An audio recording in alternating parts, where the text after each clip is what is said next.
Dementia Researcher with a blog and a rating. Hi everyone, I'm Dr. Becky Carlyle and I'm an Alzheimer's Research UK Senior Research Fellow at the University of Oxford, based in the Department of Physiology, Anatomy and Genetics, or DPAG for short, and the Kavli Institute of Nanoscience Discovery.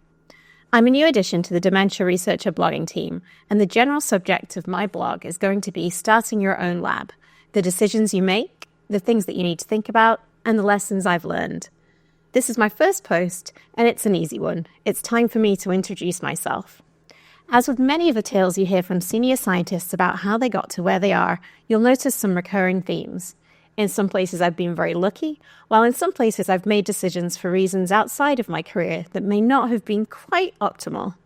Some of the earlier choices I made are simply no longer available to researchers at the start of their careers, with significantly more competition now for substantially fewer resources. I think that the take-home point is that the course to my own lab has not quite run smooth, but with a certain level of perseverance, I've managed to make it a reality. So please forgive this initial act of self-indulgence. I'm afraid this is going to be a long one. I grew up on the outskirts of Bradford and spent my school years at comprehensive schools. I did very well and I liked science, but in all honesty had no idea that scientist was a job that you could have. My parents were and still are hugely supportive, but the world of PhDs and research was miles outside of our experience. I was therefore, as many people in my position are, steered towards medical school by my school and was really happy to be offered a spot at Oxford. It was during those 3 years that I came to the realization that I really wasn't motivated by practicing as a doctor, but I was really fascinated by science, particularly molecular biology.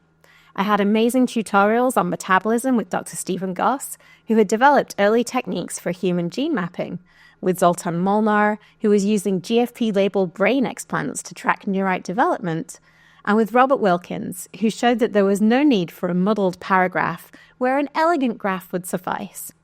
I loved every minute of it, and after 3 years and a first-class BA, I was pretty sure that I was done with medicine, and after a month at clinical school in Edinburgh, I was 100% sure. I therefore took a year out and worked as a medical secretary and project administrator for an occupational health research project for a year, whilst applying for PhDs. I've said it up top, but I'll say it again for those in the back. These days I'd need at least a year in a lab as a research assistant to have even half a chance of pulling this off. But instead, I was lucky to receive a fellowship to undergo a PhD in molecular medicine in a lab that had identified DISC1, a possible risk gene for serious mental health problems, just at the time that many labs around the world were getting excited about it. It was a huge baptism of fire, and I was not ready for the level of independence that the project required. It took me a couple of years to get comfortable with the techniques, and to figure out that with the resources I had available, I couldn't really fulfill the original project aims. In the end, I completed a scaled-down version of the original goals and finished up working unfunded back at home for a few months to get the whole thing written up, feeling discouraged and pretty fed up.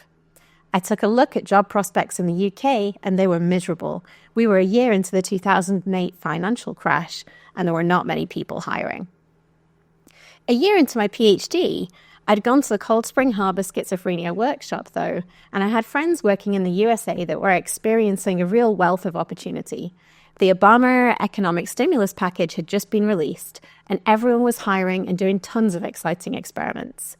I got a job with an assistant professor at Yale who loved exciting new technologies and spent a year throwing myself into learning new methods, trying out new techniques, and losing that fear of doing things wrong that had plagued my PhD years. I was in the middle of a whole bunch of experiments when I got the news that he'd not received tenure and would be leaving. Again, I was lucky that I built a strong relationship with Professor Amy Arnston, and she figured out a move to the lab of Professor Angus Nairn for me. Prof. Nairn isn't much of a career mentor, something he'd be the first to admit, but he is one of the most exceptional scientists I've worked with. He's a brilliant writer, always asked the most critical questions, and it was through him and the Yale NIDA Proteomics Center that I was introduced to proteomics. Alongside my partner and now husband, we developed techniques for integrating RNA and protein that have formed the basis for everything I've done since. I still miss our Friday afternoon lab meetings, where Angus would buy us all a food cart lunch, and we'd spend the whole afternoon discussing our data from the week. Then, in 2017, my partner was offered a job he couldn't refuse in industry and moved to Boston. After doing the commute for most of a year, I made the tough decision to quit Yale in the middle of a bunch of projects and took a role at Massachusetts General Hospital and Harvard Medical School, where I'd use my proteomics knowledge in a very different context, biomarker identification in Alzheimer's disease. The lab at MGH, run by Professor Stephen Arnold, was a very special place, a genuinely translational lab that ran clinical trials on one side and a basic science and wet lab operation on the other.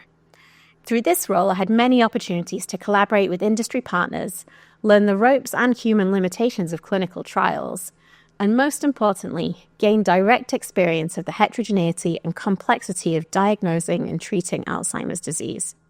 It was instantly obvious to me how new developments in mass spec technology could be used to learn more about Alzheimer's disease and begin to address this complexity, and the 5 years that I spent at MGH were inspirational.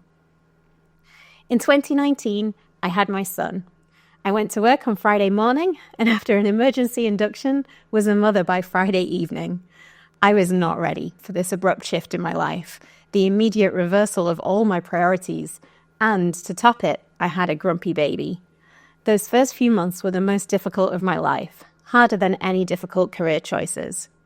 I was just starting to get back into the swing of work when March 2020 rolled around, and when Boston went into lockdown, we were supposed to be balancing 2 full-time jobs with care of a 5-month-old child, who by this time had luckily grown out of his earlier grumpiness, and with a lab that had junior staff seconded to work in the hospital. I won't dwell on those days, but suffice to say, after 8 months of full-time caring for a small child and trying to hold together 2 full-time jobs, we were exhausted. We started thinking about returning to the UK, and again, my husband was the first to get a new job. I applied for a couple of academic and industry roles and was unsuccessful, and we moved back to Oxford in 2021 with no job for me. In a final piece of good luck, I'd kept in touch with Zoltan, he of the GFP explants, over the years, and he introduced me to Professor Richard Wade-Martins. Once I was in the UK, we managed to figure out a plan where I could transfer some of my grant money from the USA to Oxford and fund working 3 days a week while I applied for fellowships to reboot my career. We'll talk about fellowships later in the blog, but the short of it is that this year sucked, and I was mostly just relieved by the time I heard from AR UK that I'd been successful in getting their Senior Research Fellowship. The fellowship started in late 2022, and since then my lab's gone from being just me and a fabulous year-in industry intern, Laura Pearson, to a team of 6. I finally feel settled in one of the most interesting jobs in the world, and I'm grateful for the path that got me here. It's a tale of mentorship, personal drive, building networks, and plain old luck. I hope that with my experiences, I can help others navigating this tough transition, and I look forwards to interacting with you all. Thank you for listening. Join the Dementia Research bloggers and share your own views.